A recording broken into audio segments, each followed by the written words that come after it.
All right, we'll see if this starts broadcasting again. I just blew up my broadcasting software. I think the streams might still be going, and we'll pick this up. It looks like it. Yeah? Hi, sorry about that, everyone. We're back. So let me know in the chat if it seems like everything is operational again. Yeah, it was my eye twitches. I should not be twitching my eyes at the camera. Well, hey, welcome back. Thank you for welcoming me back. I appreciate it. It's nice to be back. So one of the fun things that happened when it blew up is it took out some of my screen setup. So you'll have to bear with me as I relaunch some screen captures as I show you some of what we're going to look at. But what I'm going to do is first demo what's going on with our project of the week. So the project of the week this week is an expressive MIDI controller using our Trellis M4. So the Trellis M4, as you may be familiar, is a M4 at SAMD51 chip. It's also got very importantly, the Analog Devices ADXL343, which is an accelerometer built onto it. We're going to use that. Now the Trellis, normally we use these buttons which have NeoPixel LEDs under them so that we can light up each button as we press it or do fancier things with them and send out commands or do other things. So what I'm going to do with this program that I've got on here today is really kind of two things. It's actually all about sending MIDI. So I'm going to send out MIDI over USB to a synthesizer. So question is, what is MIDI? Let's do a demo actually. So I'm going to put this iPad in view. You may have seen this. I'm going to do a different demo over here in a second, but you may have seen this last night on the show and tell. So what happens is, see if we can hear this.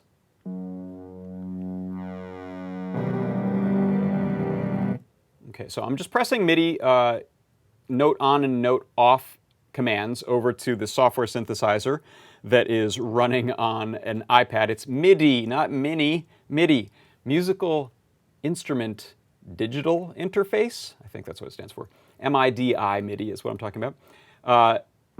So here I've got a couple notes pressed. And then thanks to the accelerometer on here, you'll notice that as I'm rotating this, there is a knob that's rotating on the software. So I've assigned this tilt function here to be a continuous control command, which is telling that knob to twist. That knob controls the frequency of filter cutoff, which is more easily heard than explained. So listen as I cut off or bring in frequencies that are harmonics above the fundamental note.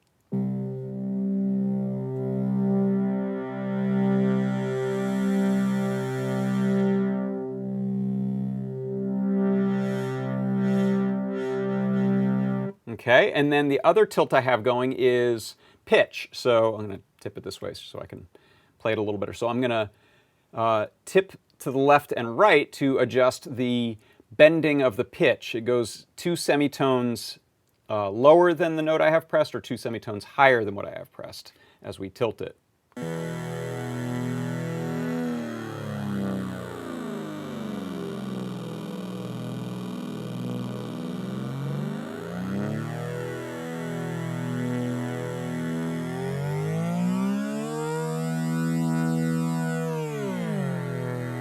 All right, so that is the, there's the demo. That's what we're doing. Let's take a look at how this is actually accomplished here. So what I'm going to do, like I said, if you bear with me, I'm going to pop open a couple of new screen capture windows, and that may cause my audio to drop while I do that. But this is what we have to do after the crash, sorry to say. And let's select... All right, 1 second.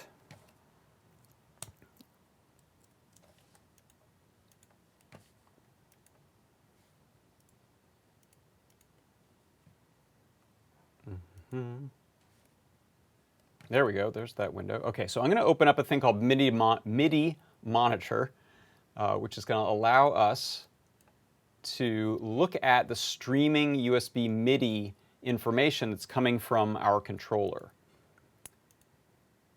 And there we are. So let me get this off my face. And I'm going to scale that up a bit. These are all the fun things I was doing before the show today, which we lost in that crash.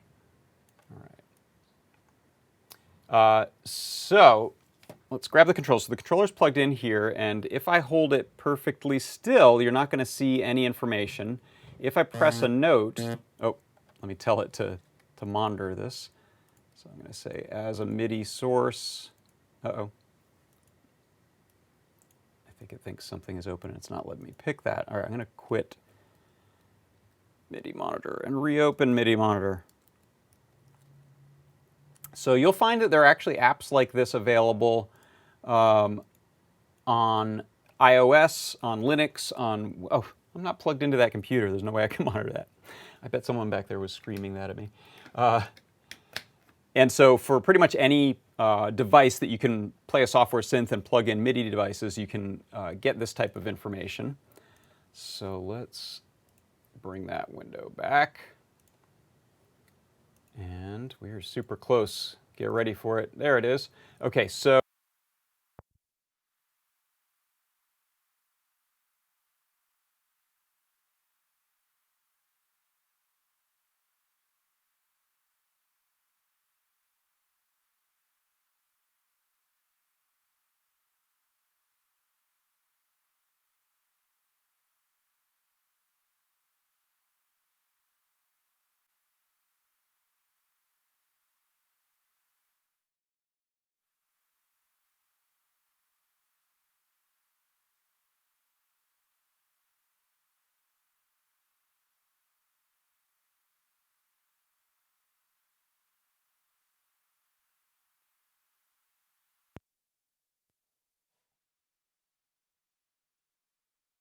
let's see. Yeah, so this is a very special episode of Everything That Can Go Wrong is Going to Go Wrong today on John Park's Workshop.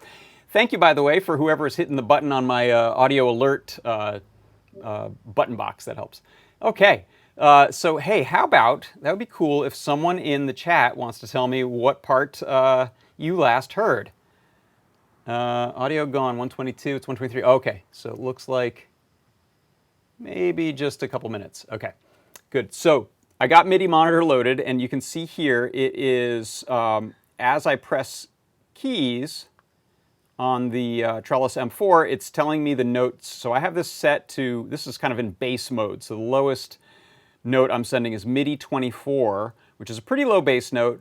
This thing is actually interpreting it as C0, which means it's in this scale where MIDI's lowest note is at -2. Some will use C0, some will use C -2. This is a standard that was created in the 80s, so it's actually kind of a bit of a wonder that it's still around.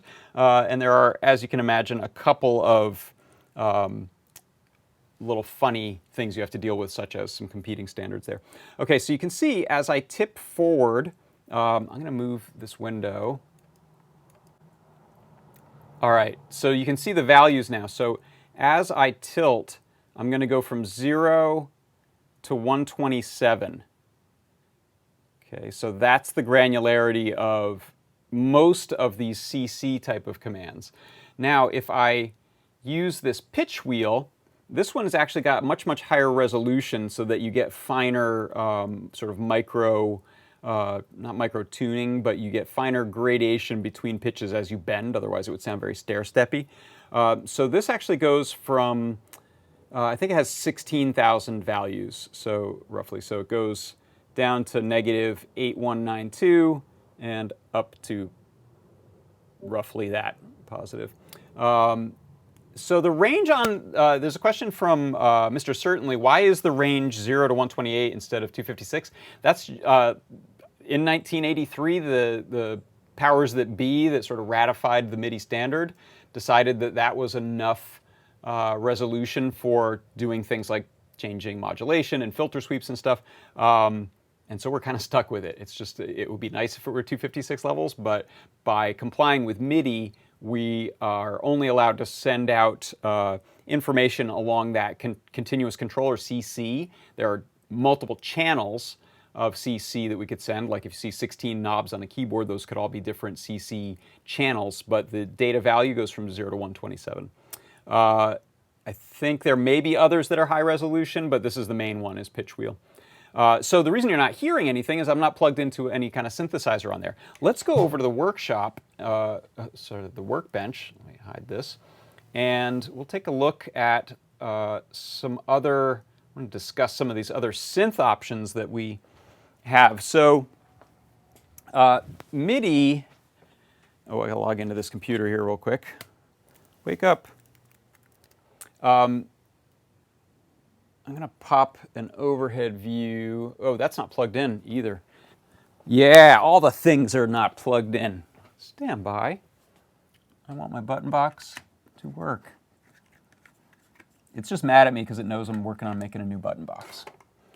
But I will do it the old-fashioned way and pop that up. Okay, so in the beginning, and I'm writing a guide that will explain some of this. You can go online, and even just the Wikipedia article on MIDI will give you a lot of great information. But in a nutshell, MIDI is designed so that you can connect things like controllers that in most cases are a simple on and off button, or maybe a velocity sensitive on and off button like a piano keyboard. The interchange of information about I've pressed a C3 on the keyboard heading over to a synthesizer, a sequencer, a drum machine, and the interchange between all of those things, all of that is handled by this protocol MIDI. Now, here's an example of a hardware synthesizer, and you can plug MIDI controllers into this, like sequencers or keyboards. And I'll be actually working on getting our Trellis M4 to work with this, but I only had it working briefly last night before I ruined some things. So we won't demo that today, but in the future. But if you want to talk to a device like that, you can with MIDI. And MIDI is more and more these days handled over USB, so that's how we're working with the Trellis M4. But here's an example of a more standard keyboard controller. I'm going to switch to a full view there. And let's turn on, okay, this amp is on. So right now I have some synth software here. I'm going to zoom in on it.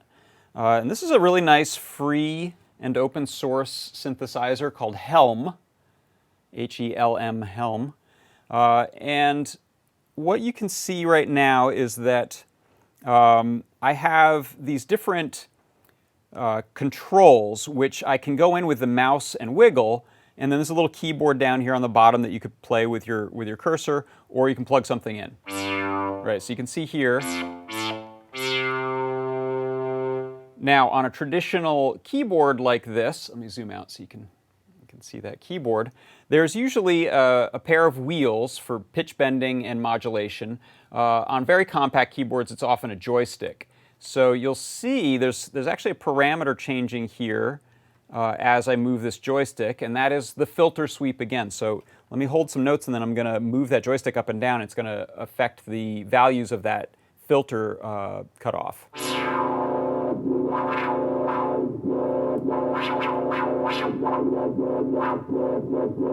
Okay, and so one of the reasons I'm excited about using the Trellis M4 as a mod wheel input, which is what that channel is that moving a little joystick or a wheel like that is not anywhere nearly as expressive as wiggling and shaking and moving a thing in your hands. So check it out.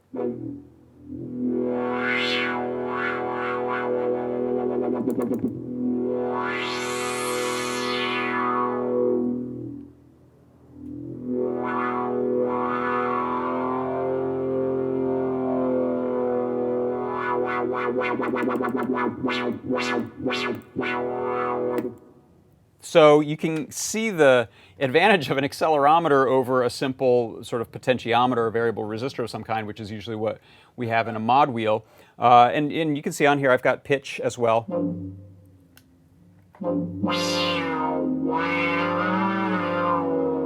But it kind of takes up a set of fingers or a finger to do that, whereas your fingers are kind of still free to play on this while you are kind of more moving your arms, which is just a little more natural, a little more like some instruments, like playing a guitar if you're trying to be expressive with it, or a violin. It often involves more than just what your fingers are doing, but also whole body or shaking your arms. So I'm really excited by this idea of using the accelerometer that's built onto here. By the way, I wanted to give a thanks to Analog Devices, who helped us to be able to put on the ADXL343 onto the Trellis M4. So thanks to them, we have all this great modulation that's possible. Now, let's see, there was one other thing I wanted to show, which is just, we have just a couple minutes left, but I wanted to run over and show you in software what this looks like. So I'm going to provide a simple UF2 file that you can just drag and drop onto your board in the guide. The guide will be out tomorrow. But if you bear with me while I create another screen capture window to show you here, I will show you the Arduino code that sort of lies underneath that. So let's, there's Atom. Okay, that's the text editor I'm using. And let me see, do I have an Atom? I do? No, that's a broken one. Oh, let's see if we can fix it. All right, let's try. I'm going to send you into a black hole for a second. And this is how we pick Atom. There you are, Atom. Ah, okay. So let's see. I can make that maybe even bigger and scroll around a bit. So I won't go through everything that's happening here, but kind of the important parts for what we're doing are we're defining things like the MIDI channel that we're sending out on. MIDI has 16 channels that you can send and receive data over. And on this one, I know the other one, this kind of bassy one I have starting on note 24. That one over there I have starting on note 36, so it's an octave higher. And then you can see we're saying there are 32 keys, and then we have some code that defines those keys as the rows and columns of the Neo Trellis M4. And then I'm going to scroll through. You'll get to see this code for real when you want to tomorrow. It's actually already up on GitHub if you're interested. And let's see. So here's an interesting bit. What happens when we press a button? On the Trellis side, we are sending out some serial info so we can debug it, and then we are running this MIDI command from the MIDI library that says MIDI channel, which channel are we sending on, and then the note number. So it is the number that we started on, like 36, plus whichever button that we've pressed, -1. So that's what gives us our correlation. And then the 64 is saying what velocity. We're hitting it at a medium velocity because we don't have velocity-sensitive buttons, so we're always sending it at medium. And then if I look at this little bit of code here, this is how we are using the accelerometer data for that Y, side-to-side bend, or X, that forward and backs for modulation, or CC values.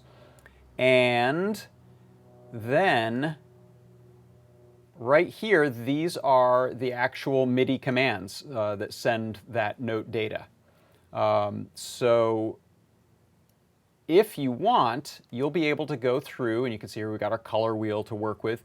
You can go through and adjust things like this line up here that says, what CC channel are we sending on? I chose to send on channel CC1, which is mod wheel, but you can pick other things. This is the breath controller, which is a semi-standard one, and then just kind of any of the numbers of CCs that are available, which you can then assign in your software if they're not pre-assigned to mean something. So like in this iPad software, I can just click on anything and say, learn MIDI, and then move one axis, and it learns that that's the MIDI channel that controls that parameter. So I'll have a list of free and some pro or paid, but a lot of good free synthesizers, including synths that run in Chrome. So I know we're a little over, but the last thing I just wanted to show you is back at the workbench, I've got this web browser-based synth running. So in Chrome a few years ago, they introduced, right in the browser, web USB MIDI. And so if I open up this juno106js.org, and I got to quit Helm. We don't want two synth programs trying to use this. All right, and I'm going to pick the Trellis, and now you can see Why is it making no noise? Make some noise. Well, you can see one thing it's doing is as I adjust my tilt, you can see that I've got that, again, that frequency on the voltage-controlled filter changing. Oh, here we go. Zoom out for you.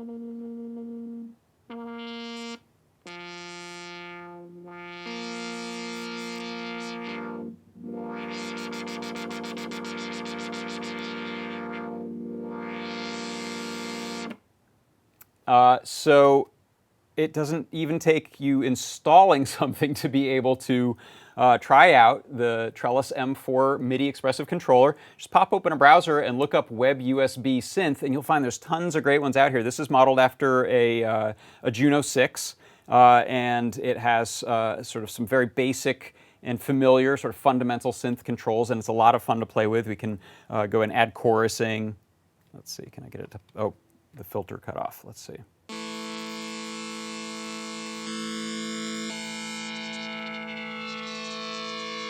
throw in an LFO.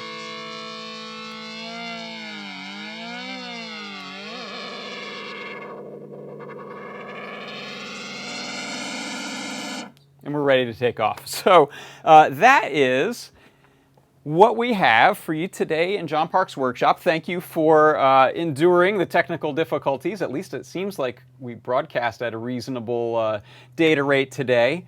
I'm scared to. I haven't checked in on Discord in a while. See if anyone tells me that we're missing any audio, any video. No, it's good. Okay.